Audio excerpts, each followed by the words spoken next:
I apologize for that. I'm sorry about that.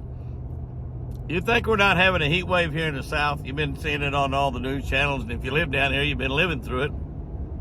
Like I said, Chris and I are getting ready to live through it this week without air conditioning, this coming week. But my phone overheated inside of my air-conditioned truck.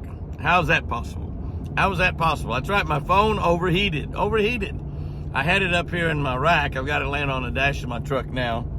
I had it up here in my my deals up on the windshield. I guess the sun coming through the windshield put a lot of heat on it, like a magnifying glass, you know, like you magnify and set paper on fire and stuff.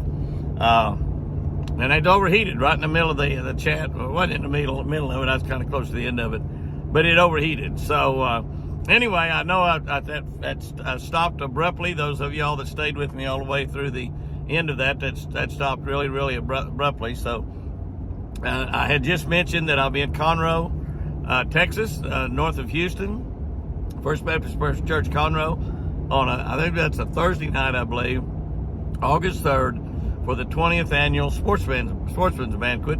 I probably will have Chris with me.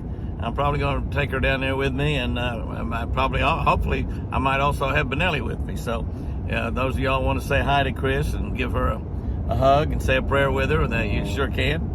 Those of y'all want to see Benelli and give her a little pat on the head, she would love that. I may have both of them. I know you can take a dog to a sportsman's banquet, even if it is in a church. So we're going to have a great evening down there. They're going to have prizes. They're going to have raffle tickets. They're going to have all kinds of door prizes and a great, incredible meal. And it's just going to be a super evening. It's Sunday, August 3rd. I believe I got that right. I'm just going by memory. I haven't looked at my calendar. But that's going to happen. And so I think that's about all I got to talk about. I did want to mention one thing. While I was up there at L&M this week, I talked to a lot of people that really was into fishing big time and loved to fish. It's a great fishing area up there right on the banks of Lake Michigan. And I talked to a man that was 91 years old, and he was looking at my boat and admiring my boat. And he said, "Man, it's a pretty boat, Jimmy. That's just a really nice boat."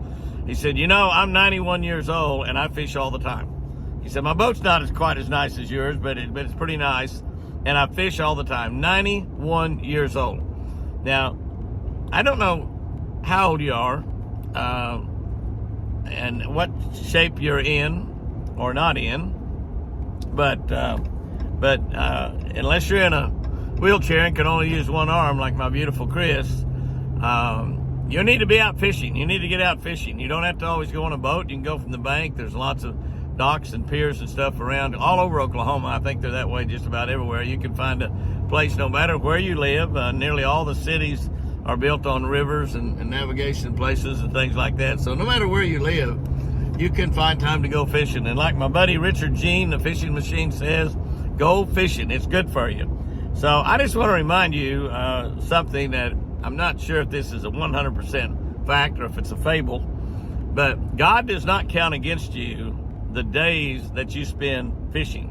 We all have a allotted number of days that God has allowed us to live on this earth before we go on into eternity. And I've always heard that he did not count against you the days you went fishing. So I might have only should have lived to be like 25 or 28 years old. And all the days I've been fishing has allowed me to live up till right now. So, but you never think that, if you go fishing every day, you might live forever. But don't miss a day. Don't miss a day, because that way you might have used all of them up, and those days it's not being counted against you. So go fishing. It's good for you. If you're 91 years old, I've told you this before, I carried Gus Roten, Jerry Roten's daddy. Jerry's joined him up in heaven now. But I carried Jerry Roten's daddy fishing when he was 96 years old. 96 years old. About 6 months later, I spoke at his funeral before he went on to heaven. But it's incredible to get to carry a 96-year-old fishing. I've had a couple of you. My buddy Wayman Tisdale's son, Bubba, told me one time, he said, "Uncle Jimmy, I'll take you fishing when you're 96 years old." Bubba, I'm going to hold you to that. I'm going to hold you to that for sure, buddy. But I hope you all have had a great week, a great Sunday afternoon. I hope you're waiting on, expecting a great week this coming week. Chris and I are going to be at the ranch all week, and And we're expecting a great week and then a great birthday party next weekend. We're going to have a lot of cake and ice cream and kids and grandkids and great-grandkids, and we're just looking forward to that so much.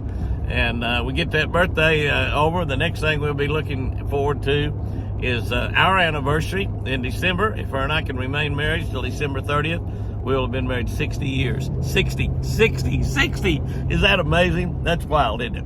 Guys and girls, go out there and have you a great one. I apologize for this. I apologize for this Sunday afternoon chat being this long. I apologize also for it being in two parts, but that my iPhone overheated in an air-conditioned truck. And it's nice and cool in this truck, I gotta admit. But I guess coming through that windshield up there, back on it, it was too hot. And I looked up and the temperature gauge was showing up there, and it said, you gotta cool this phone off before you use it anymore, dude.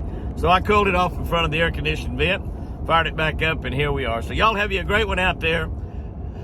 Smile at everybody you meet.